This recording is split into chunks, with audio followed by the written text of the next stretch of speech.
So, Stephen, of course, the question that is on everybody's mind is how far along is the System Shock remake? Where are we in terms of release date or any new scenes from later levels and stuff like that? What's the status? There's not much I can really reveal about the release date. All that I can say is that the delay of Cyberpunk to November is going to play a role as to when System Shock will eventually be released. We're really big fans of CD Projekt, and we're all looking forward to Cyberpunk. But we certainly do not want to release around the same time as Cyberpunk. Probably because, we're all going to be playing it for one thing. Yeah. But we want to make sure that, we spread our Cyberpunk goodness out for everybody to enjoy. Ja, also die wichtigste Frage ist natürlich, wie ist der Status des Spiels, wann kommt es? Und es gibt keine ganz genaue Antwort, aber wenn ich das jetzt richtig verstanden habe, war der Plan wohl mal, es in Richtung November zu veröffentlichen, aber da ist ja jetzt Cyberpunk hingewandert und klar, mit Cyberpunk will man sich nicht unbedingt jetzt messen, zumal es ja auch durchaus gewisse Ähnlichkeiten im Setting gibt, von daher wird das sich da noch mal ein bisschen bewegen und ich gehe mal ganz stark davon aus, dass wir nicht sehen werden, dass das davor rauskommt. Also rechnet mal damit, dass es ein bisschen verschoben, ne? Genau, ist ja ein bisschen Frechheit. So, we are going to see the demo right now with the short trailer. Before that, this is the beginning of the game that people can play right now, and they can play it in the old new graphics style, because you had quite some changes in between. Can you maybe sum up what this crazy story about this whole remake was? Can I sum it up? If that's possible. Yeah, that's a good question. So in 2016, we ran a highly successful Kickstarter. We raised $1.3 million. And originally, we had pitched the game to be running on the Unity demo. Unfortunately, there were some kind of deficiencies that we noticed early on, and we decided to switch to Unreal to ensure that we'd get smooth frame rate, we'd get the same experience on PC as you would on console. That was kind of our reasoning behind that. And from there, we kind of veered off into a new artistic direction. It was becoming more of a reboot as opposed to a remake of the original. And that was something that our backers were kind of vocally against. And so we reeled the project back. We went in the original direction that we had proposed with the Unity demo, but this time in Unreal. And that's kind of what we're looking at now, is a faithful recreation of the original game in Unreal Engine. And I got to say, whoever has played it will probably agree with me. It looks really, really fantastic. The lighting is great, very colorful, and still no filtered textures. What you actually only realize when you're standing in front of a wall, that it's all pixel, and it's a really great look for the game. But as you said, it's not a reboot; it's a real remake. But how close to the original is it? When playing the demo, it feels like it's really, really close to the original. But will there be new parts? And did you change some things because they were out of date or something like that? Yeah, from a narrative perspective, it's all the same. It's the original story. We've changed a lot of the ways that the enemies behave. We've merged a couple of enemy types. We've created some new enemies. Same with the weapons. There were too many weapons in the original, and a lot of them kind of served very similar purposes. So we merged a lot of those as well to make it a lot more fun to play, just from a first-person shooter kind of perspective. I think probably one of the biggest things that we changed, obviously, is the control scheme.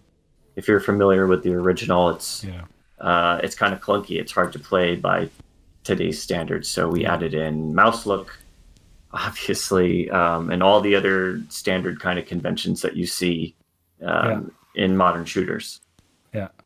Let me just sum that up. Ganz kurz noch zur Zusammenfassung.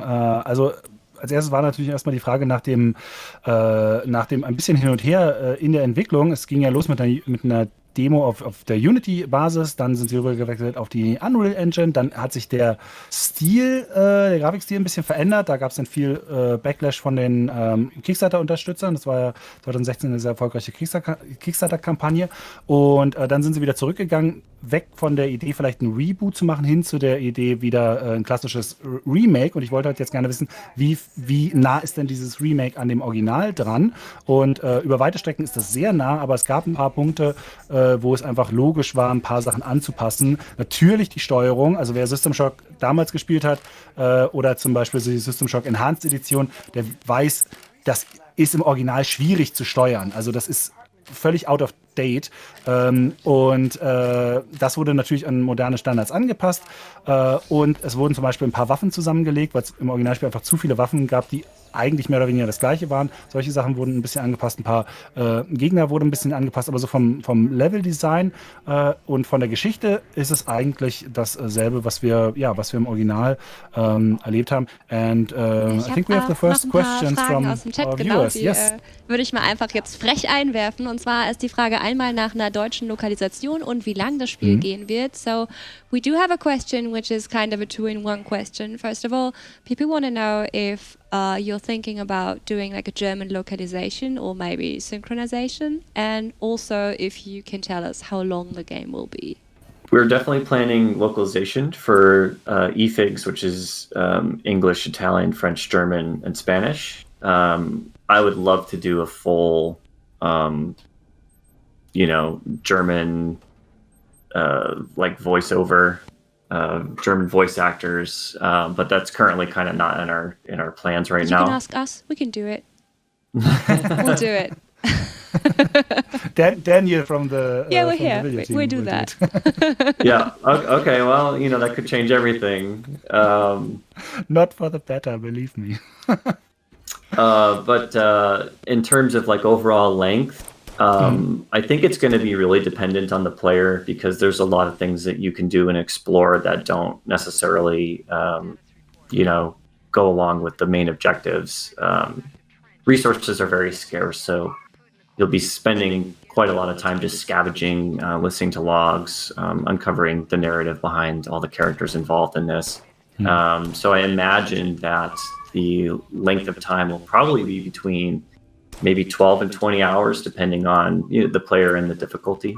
Okay, also ich habe gefragt, natürlich, habe ich ja eben erzählt. Und die Antwort war, es wird auf jeden Fall eine Übersetzung geben, was die Dialoge und so angeht, für Deutsch, Französisch, Italienisch und Spanisch. Er hätte sehr, sehr gerne eine richtige Lokalisation mit auch Synchronisation, aber ihnen fehlen die Sprecher. Wir haben uns ganz selbstlos angeboten, aber Fritz bezweifelt das ein bisschen, dass das eine gute Sache werden kann. Ich glaube da weiter dran, wir kriegen das irgendwie hin. Und was die Länge angeht, hat er gesagt, es kommt ganz drauf an, denn die Ressourcen sind ziemlich rar gesät. Das heißt, man wird auch viel Zeit damit verbringen, zu schauen, was man so zusammenkratzen kann, was es überall so gibt. Ihr seht ja auch, wir haben teilweise Rätsel dabei und fiese Monstrositäten lauern in jeder Ecke. Und er sagt aber, es können ungefähr so bis zu 20 Stunden werden.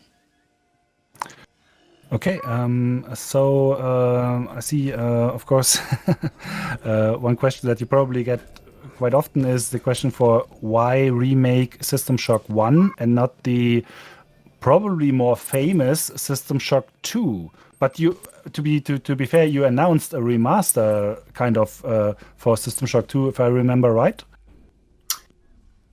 Yeah, so what we did with the original System Shock, once we obtained the source code, is we created an enhanced edition, which we added in that mouse look that I mentioned earlier was missing from the original release. And our hope with that was to kind of allow the community to enjoy that game again without having to struggle with the controls. And that kind of opened up the doorway to doing a similar thing with System Shock 2 that we're working on right now. But unfortunately, the source code has been lost, so we're reverse engineering it this time. Okay, wow. So we're planning on having that being completed around the same time as when we launched the remake of Shock 1. But in terms of the reasoning why we decided to remake this game as opposed to the second one was because, frankly, we thought it deserved it more. So we kind of gave it precedent. Ultimately, I would love to remake System Shock 2. It's one of my favorite games. But this one was really in a unique position where it had fans, but not necessarily players. And we just felt like there were some really fun mechanics and some other elements that haven't been done before or since the original came out. One of the things that I'm really looking forward to is our kind of dynamic difficulty sliders that were present in the original, where you can choose the difficulty of the puzzles, the difficulty of the enemies, and you can kind of custom tailor the experience to however you want to play it.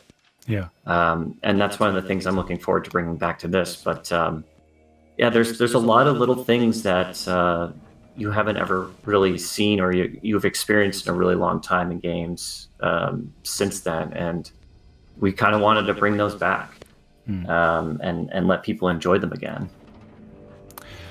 Also, auf eure Frage hin, warum es ein System Shock 1 Remake geworden ist und nicht ein Remake zu System Shock 2, was ja sicherlich mehr Leute da draußen kennen. Die Antwort war, dass sie finden, dass dieses Spiel das auch auf jeden Fall verdient hat, ein richtiges Remake zu bekommen. Sie hatten ja schon diese Enhanced-Edition veröffentlicht, die es ja auf Steam und GOG gibt, wo schon so ein paar Steuerungsverbesserungen drin sind. Aber eigentlich ist da in dem Originalmaterial, das ist, glaube ich, ursprünglich von 1994, da sind schon so viele coole Ideen eigentlich drin gewesen und das ist eigentlich so ein cooles Spiel, dass es halt verdient hat, nochmal neu aufzuleben. Und deswegen sagt auch, dass er sich sehr darauf freut, ein Feature zurückzubringen, das das Original auch hatte, nämlich die Möglichkeit, den Schwierigkeitsgrad für unterschiedliche Spielaspekte unterschiedlich einzustellen, also für Kämpfe, für Rätsel, also ganz schwere Rätsel, ganz leichte Kämpfe, wenn man möchte, ganz schwere Kämpfe, ganz leichte Rätsel, wenn man möchte.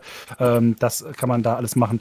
Und noch ein kurzer Hinweis zum Remaster von System Shock 2. Das ist ja auch von Nightdive angekündigt und soll auch kommen, wahrscheinlich zu einem ähnlichen Zeitpunkt wie auch das Remake hier von System Shock 1. Da ist nur aktuell ein bisschen das Problem, der Original Source Code ist nicht da, der ist verloren gegangen und dementsprechend ist das gar nicht so einfach umzusetzen. Das müssen sie quasi mehr oder weniger neu erstellen. Aber das ist noch in der Mache und soll zeitähnlich wie diese Version hier rauskommen. Das passiert ja auch öfter, als man glaubt, ne? Also, dass so ein Source Code verschwindet. Source Code, I just said, source Code lost. That happens more often than you would think. Wir haben übrigens einen Vorschlag aus der Community, dass nämlich einfach die Community sich sehr anbieten würde, einfach die Synchronsprecher in Deutsch zu machen. So we do have someone from the community. His name is Handrobuff, and he says, well, if you want to, you can just ask the community and they'll be very glad and happy to do the German synchronization for you guys. So you might have them somewhere, but there's also the thing with translating. Like you said, there are a lot of fans for System Shock, yes. But also, like you said, probably not a lot of players, which is the difference. And that's cool that we get the game back. But AK, do you have some more questions from the viewers? Ja, wir haben eine Frage von Nosferatu Alucard und zwar, ob es einen Nintendo Switch Port gibt. So we do have a question, which we can probably morph into the whole thing. There's a question for a Nintendo Switch port. So maybe we can just ask you which platforms you're planning on releasing. Currently, right now, we're going to do PC, Xbox, and PlayStation. But we do have experience porting to Switch some of our other projects. So it's not off the table, but that is also not an official announcement. Okay, also Sie planen erstmal PC, PS4 und Xbox One und Sie haben Erfahrung mit Switch-Ports, das haben Sie schon vorher gemacht. Es ist also nicht vom Tisch, aber das müsst ihr für euch behalten, jetzt hier, ne? Ganz geheim im Stream, es ist keine offizielle Aussage, aber sagt er, wäre vielleicht möglich. Mal schauen. Basil, like you just said, you got some experience porting games, and summing up all the games that Nightdive did in the last years, mostly remasters, bringing back old beloved games. This is, if I get it right, this is your biggest, most ambitious project yet, right? Absolutely. Yeah, it is very ambitious, especially compared to our other projects. It's something that I've always wanted to do since the inception of Nightdive, which is almost 8 years ago. So it felt right to kind of take that next step into remaking one of our favorite games as opposed to remastering it. Ja, also ich wollte ganz gerne wissen, weil wenn man jetzt sich mal so ein bisschen das Portfolio von Nightdive anschaut, dann sind da ja viele Remaster mit drin. Ihr kennt vielleicht das Turok 1 und 2 Remaster oder auch Blood und wie schon gesagt System Shock. Aber das ist hier das mit Abstand aufwendigste Projekt für sie. Ist ja wirklich eine komplette Neugestaltung. So, looking back at the project, how close to your vision did you actually get, at least as far as you are now? Is this what you envisioned, or did you have to make compromises along the way? This is as close to my original vision as humanly possible. A lot of that is kind of owed to the work of Rob Waters, who was the original artist on System Shock. He's on our team, and he's been responsible for reimagining a lot of what he did originally in 1994. And so if you look at what we have now, this is quite literally the closest that anyone could get to remaking System Shock in the most authentic way possible. Yeah. How many people are working on the project right now? Just under 20. Okay. That's not a lot. It's not. It's a really small team, and we kind of work very lean, but we're making significant progress, and we're overjoyed with just the reception that we've received with this latest demo. Ja, also ich wollte ganz gerne erstmal wissen, wie viele Mitarbeiter quasi an dem Projekt beschäftigt sind, so um die 20, was tatsächlich für so eine Art von Spiel echt nicht viel ist.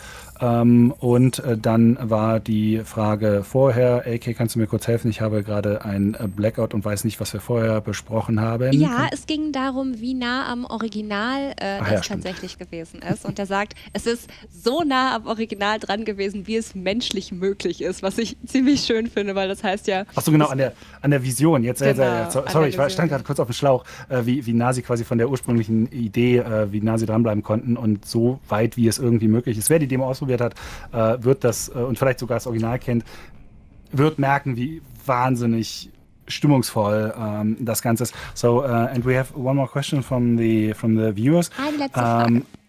Yeah, one last question. How linear is the game? It's probably for people who don't know the original. How many? Can you make decisions in terms of how the game ends? Can you influence the story? What should people know about how System Shock works in this term?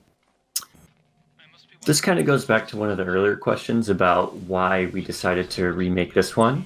And what's very interesting about it is it's one of the first Castlevania-like games where you have to return to previous areas. You have to explore the same deck multiple times for clues. And so in that way, it's not linear at all. So it's definitely not a corridor shooter. It's not like a Call of Duty type game. There's a lot of exploration. Your decisions won't change the story that much. We just wanted to stay true to the original in that way. But there's a lot to see and a lot to do that's off the main path of the main objectives in the main story. Also ganz kurz noch zusammengefasst, ihr könnt die Haupthandlung selbst, wie im Original, kann man jetzt nicht irgendwie groß verändern. In dem Sinne ist es jetzt kein Rollenspiel so mit Dialogentscheidungen oder solchen Sachen, aber es ist in seiner ganzen Struktur eins der frühesten Metroidvanias im Grunde genommen gewesen. Also ihr geht zurück auf Ebenen, wo ihr schon mal wart, findet dort neue Inhalte, findet grundsätzlich auch abseits der Wege ja immer sehr viele Geheimnisse, Dokumente, Infos und schaltet ja nach und nach diese ganze Zitadell-Station, die ja wie so eine Station, eine Raumstation ist, frei und müsst dann auch in vorherige Gebiete wieder zurück. Das erklärt halt auch ein bisschen dieses zwischen 12 und 20 Stunden Spielzeit, je nachdem, wie gut man sich orientieren kann, weil das eben nicht von A nach B ein klassischer von A nach B Durchlauf-Shooter ist.